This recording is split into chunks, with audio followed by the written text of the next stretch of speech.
Praise the lord. కీర్తన గ్రంథం 142వ అధ్యాయం 3వ వచనం. నాలో నా ప్రాణము కృంగి ఉన్నప్పుడు నా మార్గం నీకు తెలియను. నన్ను పట్టుకుంటకే నేను నడవలసిన త్రోవలో చాటుగా పగవారు ఉరినొట్టుచున్నారు. బైబిల్ గ్రంథంలో దావీదు మహారాజు తన శత్రువుల దాడి నుండి తప్పించుకోవడానికి దేవునికి ప్రార్థన చేస్తాడు. ఏమనంటే, నా దాగుచోటు నీవేనయ్యా.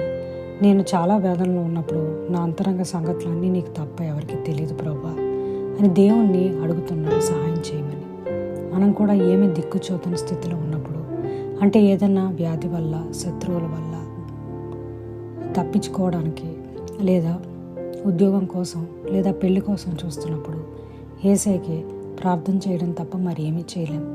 ఎందుకంటే మనం చీకట్లో ఉన్నా మనం ఆధారం ఆయన్నే చేసుకోవాలి.